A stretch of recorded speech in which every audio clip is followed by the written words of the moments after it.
Notre personnage d'aujourd'hui, c'est la princesse Michal. Michal était fille du roi Saül, la plus petite de 5 enfants.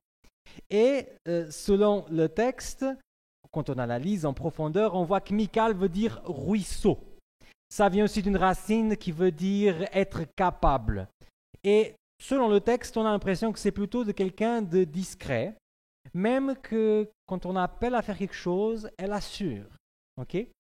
Et comme dans toutes les histoires, les princesses sont toujours amoureuses de quelqu'un, n'est-ce pas? Et Michal était aussi amoureuse de quelqu'un, un guerrier très fameux à l'époque.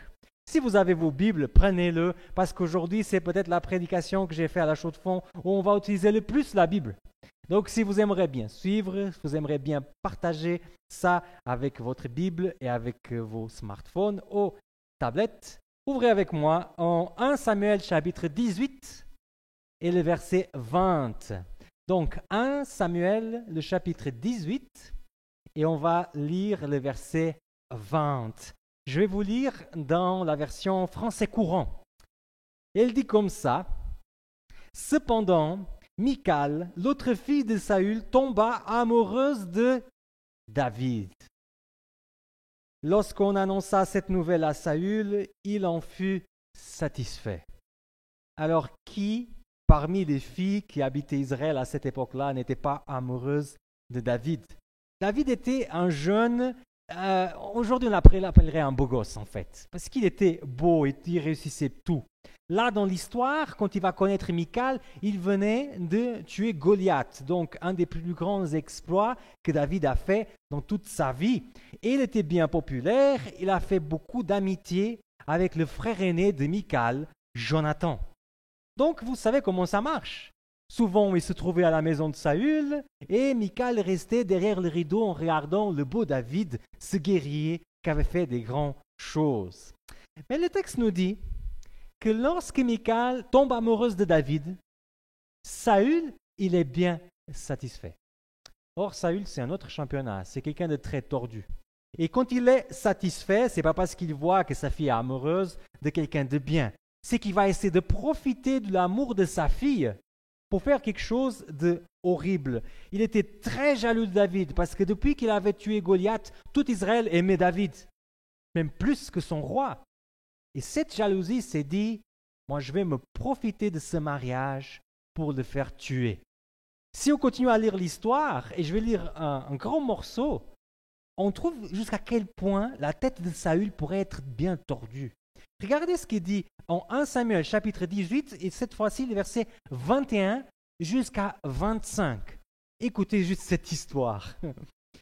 Il se dit en effet, je vais lui accorder Michal comme épouse et elle sera un piège pour le faire tomber entre les mains des Philistins. Ainsi, à 2 reprises, Saül proposa à David de devenir son gendre. Saül donna ses ordres à ses ministres. Parlez discrètement à David. Dites-lui, le roi t'apprécie et nous, ses ministres, nous t'aimons. Accepte donc maintenant de devenir le gendre du roi. Les ministres rapportèrent ces paroles à David. Celui-ci leur dit, croyez-vous que ce soit une petite affaire pour moi d'entrer dans la famille royale, alors que je ne suis qu'un homme pauvre et insignifiant? Les ministres allaient raconter au roi ce que David avait répondu. Eh bien, déclara Saül, dites-lui ceci. Le roi ne s'intéresse pas aux cadeaux traditionnels pour ce mariage. Il se contentera de 100 prépuces de Philistins pour tirer vengeance de ses ennemis. Saül comptait bien que David tomberait ainsi entre les mains des Philistins. Alors, on ne sait rien si David était intéressé de Michal, mais il y a un grand problème. À l'époque, on paye la dot. Et il n'a pas l'argent pour payer, pour avoir la fille du roi. Donc il se dit, le roi vient avec ses histoires de « tu pourras épouser ma fille, mais j'ai pas d'argent pour ça ». Et le roi qui savait bien ces circonstances va dire « t'inquiète, pas de souci, tu es un grand guerrier, n'est-ce pas? Moi je te demande juste une chose, 100 prépuces des Philistins ». Alors à cette époque-là, David n'est pas général d'une armée.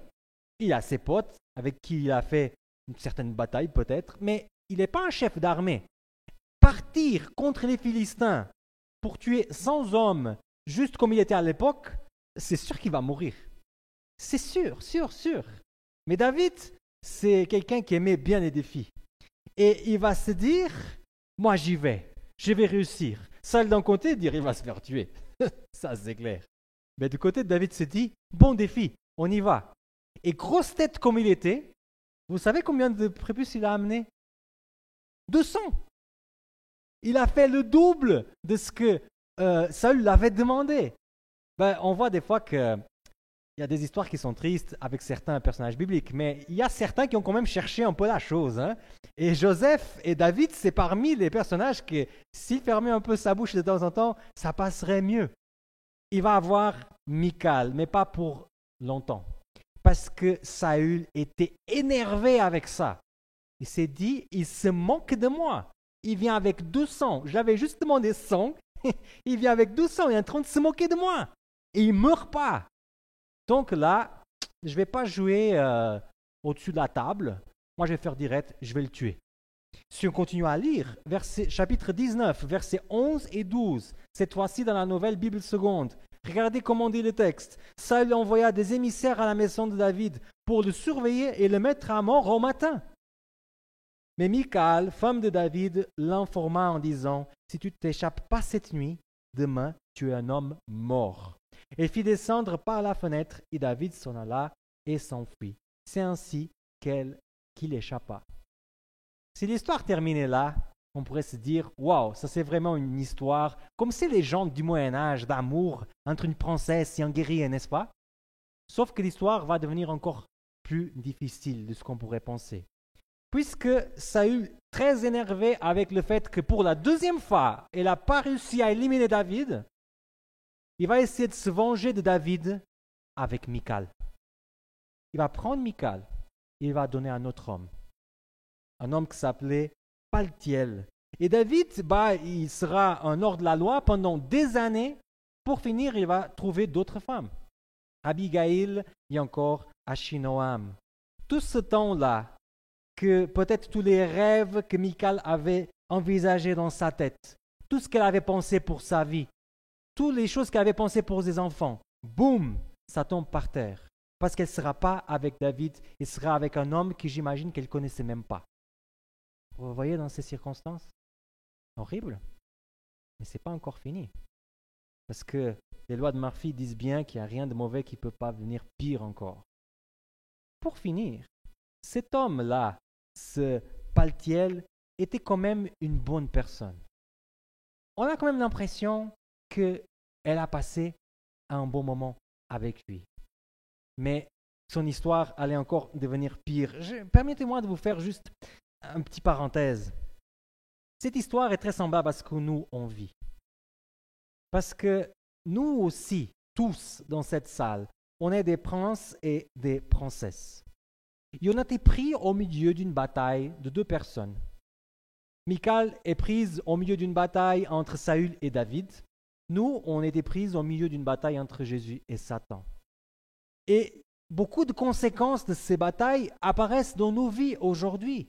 Des choses qui ne devraient pas être là et des choses qui font que des fois les rêves qu'on avait, les choses qu'on aimerait faire ne se réalisent pas. J'aimerais dire à toutes les personnes ici présentes que bien que c'est très clair ce que je vais vous dire, il faut quelque chose qu'il faut se souvenir souvent.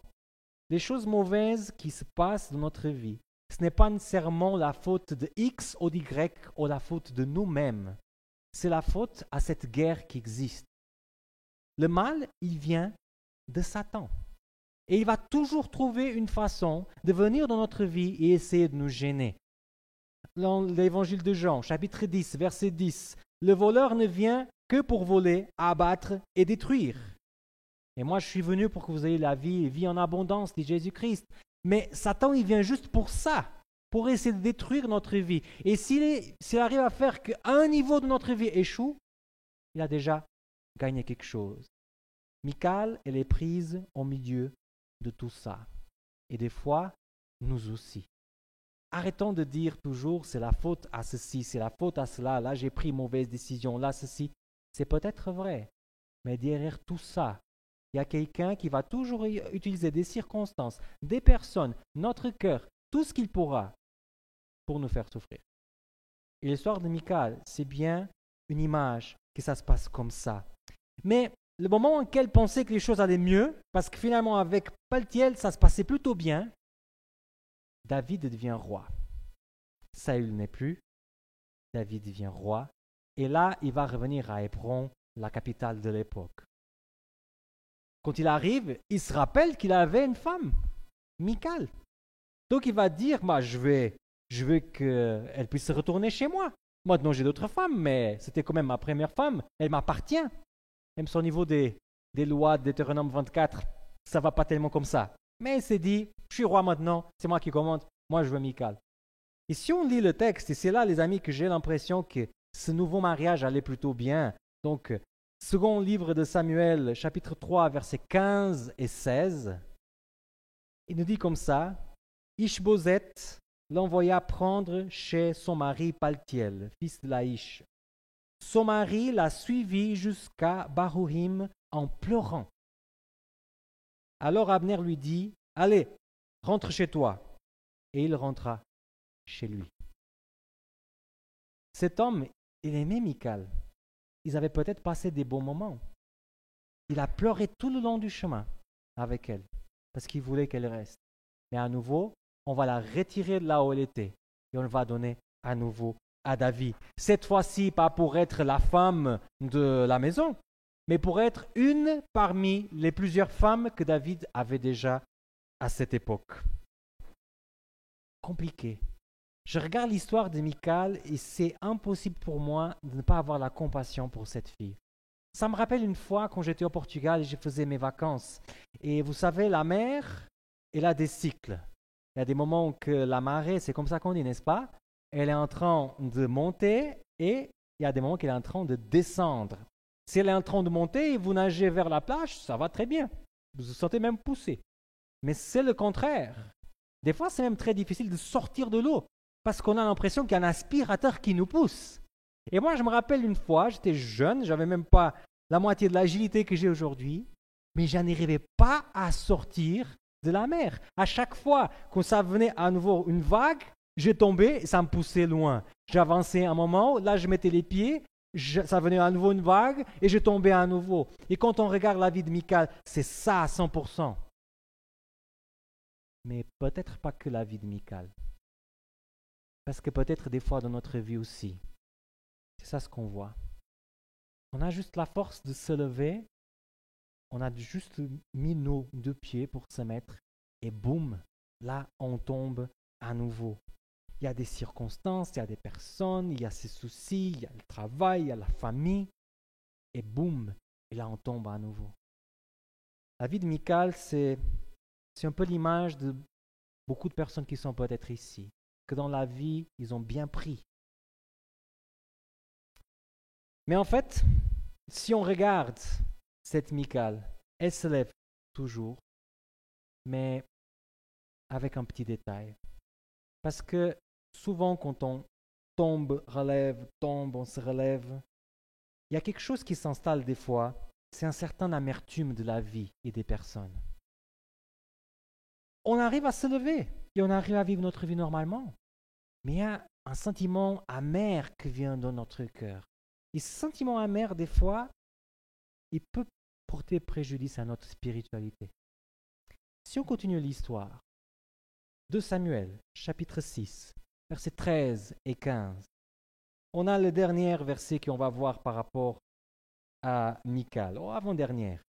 Il dit comme ça, « Lorsque les porteurs du coffre eurent avancé de 6 pas, David sacrifia un taureau et un veau gras, puis se mit à danser de toutes ses forces en l'honneur du Seigneur, vêtu seulement du pagne de l'un des prêtres. David et les Israélites emmenèrent le coffre du Seigneur à Jérusalem, au milieu des ovations et des sonneries de trompettes. C'est le grand jour dans le royaume de David. Finalement, il ne va pas construire un temple, mais il décide de porter l'arche d'alliance vers Jérusalem. Et quand on porte l'arche, il y a une grande fête. C'est un événement vraiment festif. Tout le monde est content. Et David, le plus content. Selon le texte, il va j'allais dire habiller, mais c'est plutôt déshabiller, et va sauter devant l'arche, et il est tellement pris d'allégresse qu'il danse, il est content devant le Seigneur, parce que finalement, cette arche qui avait été perdue parmi les Philistins, elle revient dans la ville du Seigneur. Il est vraiment, vraiment content. Un moment d'adoration singulière, bien sûr, singulière, mais en même temps, on voit quelqu'un de complètement épanoui avec Jésus. Vraiment épanoui dans son adoration. Michal regardait depuis la fenêtre. Il n'a pas tellement apprécié. Regardons qu'est-ce qu'il dit. Chapitre 6, verset 21. David lui répondit, c'est en honneur... Ah, c'est pas le bon verset. Alors, c'est le verset d'avant. 2 Samuel, chapitre 6, et le verset 20.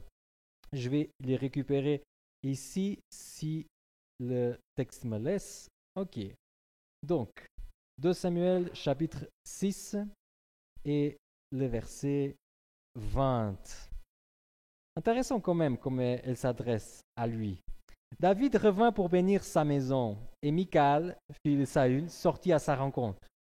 Elle dit, « Quelle gloire aujourd'hui pour le roi d'Israël, de s'être exposé aux yeux des servantes et des gens comme exposerait un homme de rien. » Premièrement, bravo pour l'ironie, hein? Très bien utilisé. Mais en même temps, je vois en Michal quelqu'un de très amer. Quelqu'un qui n'arrive pas à voir au-delà de certaines circonstances. Les amis, l'amertume tue l'adoration. Une personne amère aura toujours du mal à adorer. Quand elle voit cet événement historique pour le peuple d'Israël, l'arche d'alliance était prise des Philistins, revient à Jérusalem, elle aurait un moment d'être contente avec ça. Mais son adoration n'était pas portée vers l'arche de l'alliance, ni même pas vers Yahvé. Son adoration était portée vers David. Qu'est-ce qu'il fait encore, ce David? Ça me rappelle quelqu'un de mon enfance. Il y avait un membre d'église à l'église de Porto, je peux dire parce que je parle en français, donc qui, entre les jeunes, enfants et après jeunes de l'église, on appelait le propriétaire de l'église. Vous savez pourquoi? Parce qu'il trouvait toujours là où on était en train de faire des choses. Il y a un truc qu'on aimait beaucoup faire à l'église, je vais vous montrer, hein, comme quoi je suis pasteur et je le fais encore. On mettait les chaises comme ça dans la salle, une comme ça, et une deuxième chaise, on la prenait comme ça et on mettait comme ça. Chacun faisait le sien, ok? C'était des chaises beaucoup plus costauds que celle-là. Après, je ne vais pas m'asseoir parce que j'ai l'impression qu'elle n'est pas comme celle qu'on avait là en plastique. Donc on se mettait comme ça, et c'était en fait notre avion. Et là, on conduisait notre avion. Et il arrivait dans la cave de l'église, et il voyait 8 trucs comme ça, et les enfants dedans. Il devenait fou. Il nous criait dessus, il nous courait après, et c'était impressionnant, parce que des fois, on faisait ça pendant le culte. Mais il savait bien qu'on n'était plus dans la salle, il y allait vers nous pour essayer de savoir où est-ce qu'on était. C'était impressionnant. Ce monsieur, c'était un homme incroyablement amer. Et son amertume tuait son adoration. Le pasteur peut-être parlait un message du Saint-Esprit pour toucher son cœur, mais lui n'était pas là pour entendre le Saint-Esprit, il était là pour voir où étaient les enfants, s'ils n'étaient pas en train de mettre du feu dans l'église. Pas jamais le cas. Mais voilà, comme quoi Michal, avec ce parcours de vie, est devenu tellement amer avec les circonstances que pour finir, ça a tué son adoration. Nous tous, on a nos amertumes dans notre cœur. Il n'y a personne dans cette salle qui n'a pas des choses amères dans le cœur. Nous tous, on a des expériences terribles qu'on a vécues par le passé, des choses tristes, des choses qui nous ont impactés, qui nous ont fait du mal. Mais le Seigneur ne veut pas que ça puisse tuer votre adoration. Et si vous ne faites pas quelque chose, vous allez devenir comme ce membre d'église de Porto.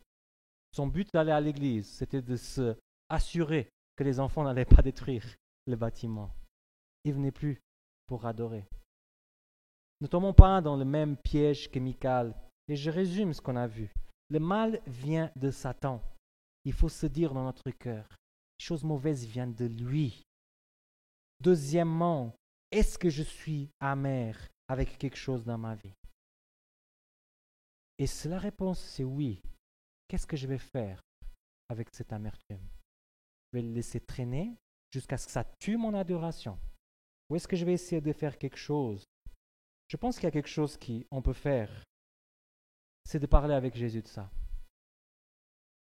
Les personnes qui sont là, peut-être il y en a des personnes âgées qui ont beaucoup plus d'expérience de vie spirituelle que moi. Vous savez bien qu'il y a des choses qu'on n'arrive pas à résoudre sur terre. La seule façon de résoudre ça, c'est de déposer devant Jésus. Et j'ai entendu des personnes qui ont dit, mais c'est quoi ça, déposer devant Jésus? C'est pas comme si je pourrais prendre un truc et déposer devant lui comme ça. J'arrive pas à faire ça. Et c'est des sentiments. Comment est-ce que je dépose des sentiments devant Jésus? Mais justement, c'est d'arriver aujourd'hui, ce soir, à la maison et se dire, Seigneur, il y a en fait ça qui me rend amer. J'ai vécu ça dans mon enfance, j'ai vécu ça dans mon travail, j'ai vécu ça dans ma vie. Ça me rend amer ça. Et moi, je ne veux plus continuer amer parce que j'ai compris avec l'histoire de Michal que l'amertume tue l'adoration et je vais t'adorer toute ma vie. Seigneur, je ne sais pas comment je peux faire pour m'éloigner de ça, mais je demande ton aide parce que je ne sais pas quoi faire. S'il te plaît, viens m'aider avec ça parce que je ne veux plus être comme ça. Je ne veux pas passer un moment beau comme celui que Michal a témoigné et ne pas remarquer à cause de mon amertume. Je veux vivre les choses avec le Seigneur sans blocage. Aide-moi, Seigneur. Et j'en suis sûr, les amis, que notre Seigneur, il entend et notre Seigneur a aussi la capacité de faire quelque chose dans notre vie. C'est la prière que j'ai pour moi parce que oui, j'ai aussi mes amertumes, bien sûr, mais aussi pour chacun de vous. Amen.